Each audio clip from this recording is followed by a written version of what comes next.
UK में teaching profession के अंदर वर्क लाइफ बैलेंस जो है वो कैसा है। यहाँ पर आपको क्या एनुअल लीव्स मिलती हैं या नहीं, और अगर मिलती हैं तो कितनी मिलती हैं। क्या यहाँ पर सिक लीव्स या कैजुअल लीव्स का कॉन्सेप्ट है, और अगर है तो कितनी यहाँ पर आपको एक्स्ट्रा सिक लीव या कैजुअल लीव्स जो हैं वो मिल सकती हैं।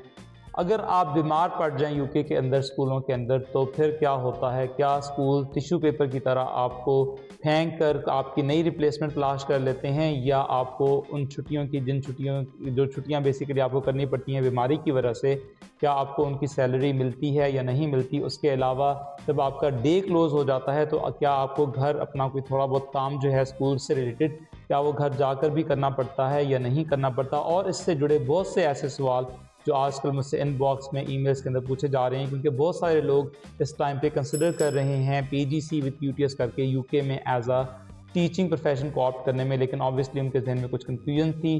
तो कुछ लोगों के जो क्वेश्चंस थे, मैंने कोशिश करूंगा कि आज की वीडियो के अंदर मैं इस तरह के क्वेश्चंस को आंसर ज़रूर करूं। और अगर आप भी सोच रहे हैं यूके में एज अ टीचिंग प्रोफेशन को ऑप्ट करने का, तो इस वीडियो को पूरा ज़रूर देखिएगा। आई होप कि बहुत सारे क्वेश्चंस जो हैं वो इस वीडियो में क्लियर हो जाएंगे। Aamir Hasan here and welcome to my Facebook page and YouTube channel. जैसा कि आप लोगों को पता है कि मैं पाकिस्तान में तकरीबन 11 साल मैंने तकरीबन टीचिंग प्रोफेशन के अंदर गुजारे हैं, प्रोफेशनल इंस्टीट्यूट्स के अंदर, चाहे वो कॉलेज हो, यूनिवर्सिटी हो या स्कूल हो। 2011 से लेकर 2022 तक, and then I came to the UK in 2022 to do my PGC with UTS. और 2023 से लेकर अब तक मैं इस टाइम पे as a head of physics एक स्कूल में काम कर रहा हूँ। तो आज की वीडियो में मैं आप लोगों को एक कंपैरिजन जो है वो पेश करूँगा, जो पाकिस्तान में मेरी टीचिंग जो लाइफ थी एज अ टीचर और जो यूके में मेरी लाइफ है और जो यहाँ पर रूटीन है, ताकि आपको थोड़े बहुत जो क्वेश्चंस हैं जो आपके जहन में हैं वो क्लियर हो जाएं।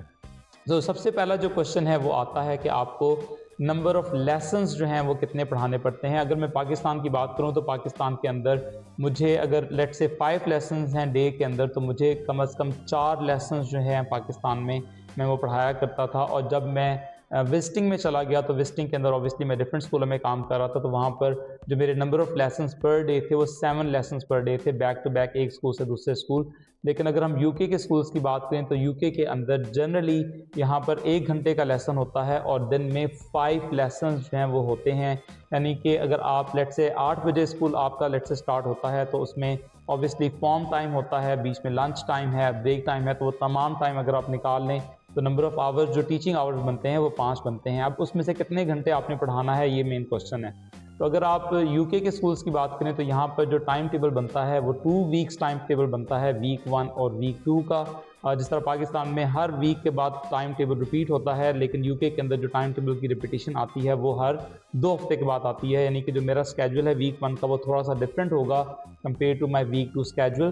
तो अगर आप यहाँ पर 2 हफ्ते के हिसाब से देखें तो जो 2 हफ्ते के हिसाब से अगर आप नंबर ऑफ़ लेसन्स देखें, जो टोटल पॉसिबल लेसन्स हैं वो 50 हैं।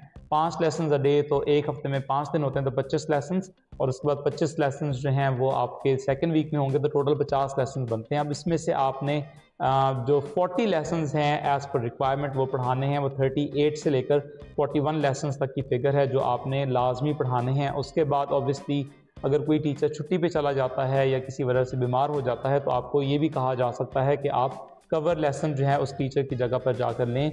तो वो जनरली ऑन एवरेज आप समझ लें 2 वीक में तकरीबन एक आधा लेसन ऐसा होता है जो आपको कवर में जाना पड़ सकता है। तो ऑन एवरेज आप समझ लें कि 42 लेसन्स आपने टीच करने हैं out of 50 lessons in 2 week.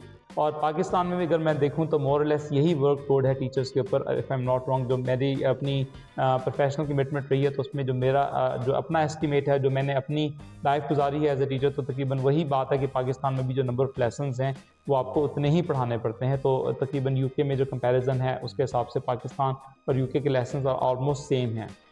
उसके बाद जो सेकंड इंपॉर्टेंट क्वेश्चन है वो छुट्टियों से रिलेटेड है। अब अगर आप पाकिस्तान की बात करें तो हमें छुट्टियां जो हैं वो कुछ छुट्टियां हमें धरने की वजह से मिल जाती हैं, कुछ छुट्टियां हमें ईद की वजह से मिल जाती हैं, कुछ छुट्टियां जो हैं वो ऑब्वियसली दिसंबर में जो हॉलीडेज़ आती हैं या न्यू ईयर की, और उसके बाद ऑब्वियसली जो गर्मी की छुट्टियां हैं। लेकिन अगर हम धरनों वगैरह को निकाल दें तो ऑब्वियसली कुछ पब्लिक हॉलीडेज़ आपको मिलती हैं, और उसके अलावा आपको जो मेन छुट्टियाँ आती हैं, जब आप सितंबर में सेशन शुरू करते हैं तो सबसे बड़ी जो पहली ब्रेक आती है वो आती है दिसंबर में, 25 दिसंबर के अराउंड, जो लास्ट जब न्यू ईयर स्टार्ट होता है तो उसमें 1 डेढ़ हफ्ते की छुट्टी होती है। और उसके बाद फिर जो नेक्स्ट आपको हॉलीडेज़ आती हैं वो आपको मेनली समर के अंदर आती हैं। तो इसका मतलब है कि आपको 2 मेजर चंक्स के अंदर अपना टीचिंग जो है उसको आपने करना होता है और बीच में आप कंटिन्यूसली पढ़ा रहे होते हैं।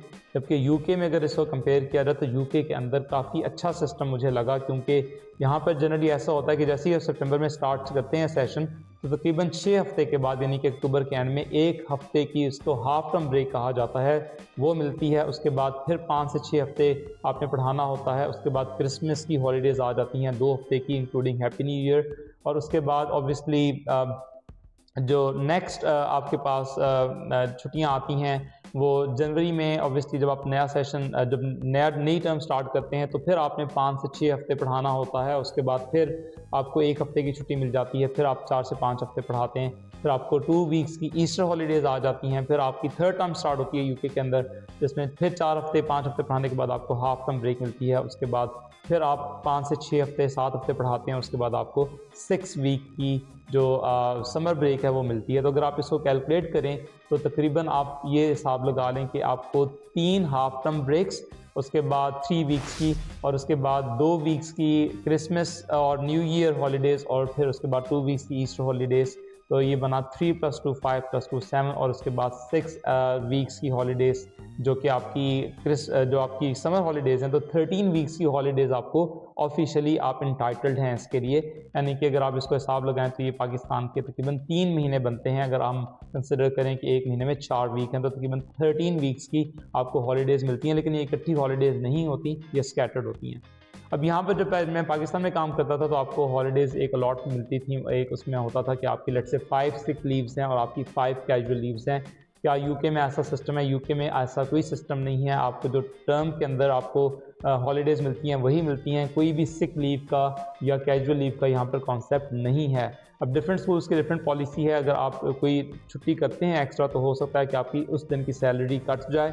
और कुछ स्कूल जो हैं अगर आप उनसे पहले से अपनी कोई वजह बता दें, कोई अपॉइंटमेंट है मेडिकल या कोई इस तरह की चीज़, तो हो सकता है स्कूल आपके पैसे उस दिन के ना काटे। अब ये स्कूल टू स्कूल जो है वो वेरी करता है। लेकिन यहाँ पर जो सबसे बड़ा एडवांटेज है, सबसे बड़ा प्लस पॉइंट है, वो आपका मेडिकल लीव से रिलेटेड है। किसी वजह से आप बीमार हो जाते हैं और आप 2 से 3 दिन या 4 दिन या लेट्स से कुछ 1 या 2 हफ्ते बीमार पड़ जाते हैं तो ऑब्वियसली आपको उन छुट्टियों की सैलरी मिलती है और आपको टिश्यू पेपर की तरह फेंक नहीं दिया जाता। मुझे याद है पाकिस्तान के अंदर स्पेसिफिकली प्राइवेट स्कूल के अंदर सिचुएशन बहुत डिफरेंट है। अगर आप किसी वजह से बीमार हो जाएं तो ऑब्वियसली स्कूल समझता है कि आप उनके ऊपर बोझ हैं, भले आपने 10-15 साल 20 साल वहाँ पे सर्व किया हो। अगर आप नहीं पढ़ाने आ रहे तो फिर आपको बिल्कुल टिश्यू पेपर की तरह यूज़ किया जाता है। बिल्कुल कुछ स्कूल अच्छे भी हैं, कुछ स्कूलों की एडमिनिस्ट्रेशन अच्छी है, वो ख्याल करते हैं। लेकिन इन जनरल प्राइवेट सेक्टर के अंदर मैंने यही देखा है कि टीचर्स को इतने अच्छे तरीके से ट्रीट नहीं किया जाता अगर वो बीमार हो जाएं। लेकिन यहाँ पर यूके के अंदर मैंने देखा है कुछ टीचर्स बहुत लंबे भी बीमार हो जाते हैं। लेट्स से कि उनकी बीमारी इस तरह की होती है कि वो 5 से 6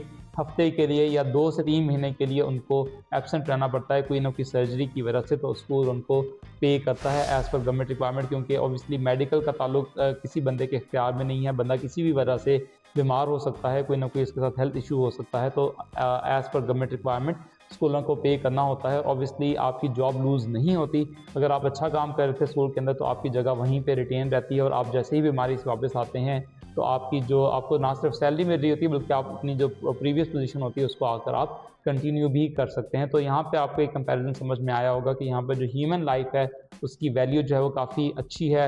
अगर आप इंडिया, पाकिस्तान या बांग्लादेश में पढ़ा रहे हैं, मैं पाकिस्तान की एग्जांपल दे सकता हूँ, वहाँ पर प्राइवेट सेक्टर में आपको इतना अच्छा तरीके से फैसिलिटेट नहीं किया जाता स्पेसिफिकली अगर आप बीमार हो जाएँ।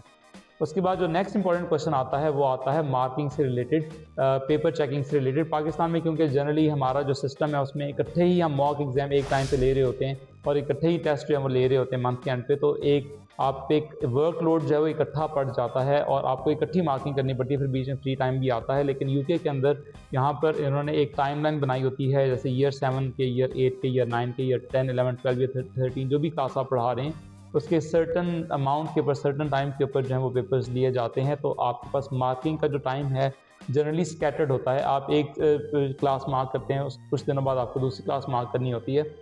और अगेन ये आपके अपने ऊपर है कि आप घर काम लेकर जाते हैं या नहीं। मेरी पूरी कोशिश होती है कि मैं अपने जो स्कूल की मार्किंग है उसको मैं स्कूल के अंदर ही कंप्लीट करूं, मुझे एक्स्ट्रा पेपर घर लेकर ना जाने पड़े। जो स्कूल के अंदर मेरे वर्किंग आवर्स हैं मैं पूरी कोशिश करता हूं कि मैं उसी को यूज़ करते हुए अपने पेपर्स को मार्क कर लूं। उसके बाद जो नेक्स्ट इंपॉर्टेंट क्वेश्चन पूछा जाता है वो जनरली वर्क लाइफ बैलेंस से रिलेटेड है कि पाकिस्तान में जो टीचर्स की टाइमिंग है स्कूलों में और जो यूके में स्कूलों की टाइमिंग है, उसके बाद क्या आपको घरों में कोई काम लेके जाना पड़ता है या नहीं, घर में जो आपका वर्क लाइफ बैलेंस है वो कैसा है। तो यूके में जनरली जो स्कूल स्टार्ट होते हैं उनका जो ऑफिशियल टाइम है वो 8:20 से अबाउट 3 o'clock तक होता है, लेकिन एज अ टीचर मेरी कोशिश होती है कि मैं 7:30 पहुंच जाऊं, क्योंकि कुछ ना कुछ प्रिंटिंग का काम आपको करना होता है। और पाकिस्तान में जिस तरह कुछ ना कुछ एडमिन के लोग आपको फैसिलिटेट करते हैं प्रिंटिंग में, यहाँ पर ऐसा नहीं है। टीचर्स को अपनी प्रिंटिंग का काम सारे काम जो भी रिलेटेड है टीचिंग से रिलेटेड आपको खुद करने होते हैं, चाहे वो वर्कशीट बनाना है या चाहे वो वर्कशीट की प्रिंटिंग है वो आपने खुद देखनी है। तो मैं अपने स्कूल में 7:30 पहुंच जाता हूं और आफ्टर स्कूल कोई ना कोई मीटिंग्स होती हैं डिपार्टमेंट की, कोई ना कोई आपकी जो फॉर्म ट्यूटर जिसके बारे में मैंने डिस्कशन एक वीडियो भी बनाई थी उसके ऊपर कि उसका क्या रोल होता है, उससे रिलेटेड हेड ऑफ़ ईयर्स की जो है ना वो मीटिंग हो रही होती है अपने फॉर्म ट्यूटर्स के साथ। तो कुछ मीटिंग्स की वजह से कुछ एक्स्ट्रा लेसन अगर आपने रखे हुए हैं तो जनरली मैं समझता हूँ कि मेरा जो एवरेज टाइम है जो जिस टाइम पे मैं फ्री हो जाता हूँ तकरीबन 4:15 साढ़े 4 है 4:30 यूके के हिसाब से। और अगर मैं उसको पाकिस्तान में कंपेयर करूँ तो डिपेंड करता है आप किस स्कूल में पढ़ा रहे हैं, लेकिन पाकिस्तान में जनरली जो स्कूल्स हैं वो 2-2:30 बजे तक ऑफ हो जाते हैं। तो यहाँ पर जो पाकिस्तान में स्कूल्स हैं वहाँ थोड़ी सी जल्दी छुट्टी हो जाती है compare to the schools in the UK. लेकिन अगर मैं ओवरऑल पॉलिटिक्स को देखूं, अगर मैं देखूं कि किस तरीके से लेग पुलिंग की जाती है पाकिस्तान के स्कूल्स के अंदर, स्पेशली प्राइवेट सेक्टर्स के अंदर, जो मैंने खुद एक्सपीरियंस की पाकिस्तान के अंदर, यहाँ पर ऐसा कोई कॉन्सेप्ट नहीं है। अगर आप अच्छा काम करने वाले हैं तो आप बहुत अच्छे तरीके से स्कूल के अंदर थ्राइव भी कर सकते हैं, आपको अपॉर्चुनिटीज़ भी मिलती हैं और आप अपना कैरियर में प्रोग्रेशन भी लेकर आ सकते हैं। और जैसे मैंने अपनी पहली वीडियोज़ में भी जिक्र किया था कि यहाँ पर जो हेड टीचर है वो भी टीचर ही होता है और वो समझें कि वो PGC विद QTS उसने की होती है और वो बेसिकली वो तमाम सीढ़ियाँ चढ़ के लैडर के ऊपर वो एज अ हेड टीचर बना होता है। कोई ऐसा नहीं होता कि कोई बंदा जिसकी जान पहचान है गवर्नमेंट के अंदर या कोई ब्यूरोक्रेट है तो उसकी जो वाइफ है फॉर एग्जांपल वो स्कूल में एज अ प्रिंसिपल बनकर आ जाए, या कोई ऐसा बंदा जिसका कोई ताल्लुक नहीं है एजुकेशन के साथ या एकेडमिक्स के साथ, लेकिन उसके क्योंकि स्कूल के जो मालिकान हैं उनके साथ अच्छी जान पहचान है तो बगैर किसी कॉम्पिटेंसी के उसको हेड लगा दिया जाता है। जो मैंने देखा है पाकिस्तान के अंदर ऐसा कोई सिनेरियो यूके के स्कूल्स के अंदर नहीं होता। जितने भी यहाँ पे हेड टीचर्स होते हैं ऑब्वियसली वो टीचिंग प्रोफेशन के अंदर कॉम्पिटेंसी अपनी क्लियर करने के बाद प्रॉपर कॉम्पिटेंट और प्रॉपर मैकेनिज्म के साथ पॉइंट होते हैं। यहाँ पे प्रॉपर बोर्ड ऑफ गवर्नर्स का निज़ाम है तो ऑब्वियसली आपको नज़र आता है मेरिट अप्लाई होते हुए। पाकिस्तान के अंदर जो मैंने देखा था वहाँ पर मेरिट जो है बिल्कुल नहीं है, चाहे वो प्राइवेट सेक्टर हो, चाहे वो टीचिंग सेक्टर हो, गवर्नमेंट सेक्टर हो, कोई भी सेक्टर हो। जनरली हम जो मेरिट है उसकी धज्जियाँ बिखेरने में माहिर हैं और मैंने यही देखा है अपने जहाँ पे मेरे प्रोफेशनल लाइफ थी कि हमारे यहाँ जो हमारे बॉसेस हैं obviously unfortunately as a teacher मैं समझता हूँ कि उन्हें वो कॉम्पिटेंसी नहीं थी जो होनी चाहिए, जिसकी वजह से कई मसाइल जो हैं वो बाद में फेस करने पड़ते हैं टीचर्स को। बट एनीवेज ये हमारे पूरे कौम का ही एक अलमिया है, इस खाली टीचिंग सेक्टर से रिलेटेड नहीं है। आप कोई भी सेक्टर उठा कर देख लें हमारे यहाँ कॉम्पिटेंसी का फुकदान पाया जाता है। चाहे क्रिकेट टीम देख लें, हम मेरिट पे अपनी सिलेक्शन नहीं करते जिसकी वजह से हमें बहुत ज़्यादा रुसवाई का सामना जो है वो करना पड़ता है। सो आई होप कि मैंने इस वीडियो के अंदर काफ़ी क्वेश्चंस को आंसर किया है। स्पेसिफिकली जो मोटी मोटी चीज़ें थी जो काफ़ी लोगों को उनसे रिलेटेड क्वेश्चंस थे। अगर कोई भी ऐसा क्वेश्चन है जो आपको लगता है कि मैंने एड्रेस नहीं किया उसको कमेंट सेक्शन में ज़रूर पूछिएगा। मेरी पूरी कोशिश होगी कि मैं आपके कमेंट्स को रिप्लाई ज़रूर करूँ। और उसके बाद ऑब्वियसली अगर फिर भी कोई आपकी क्वेरी रह जाती है तो आप मुझसे पूछ सकते हैं। और प्लीज़ मेरी जो वीडियोज़ हैं, मेरा जो चैनल है उसको लोगों तक पहुंचाएं, उसको शेयर करें, सब्सक्राइब करें। Thank you so much for watching my videos. Aamir Hasan signing of.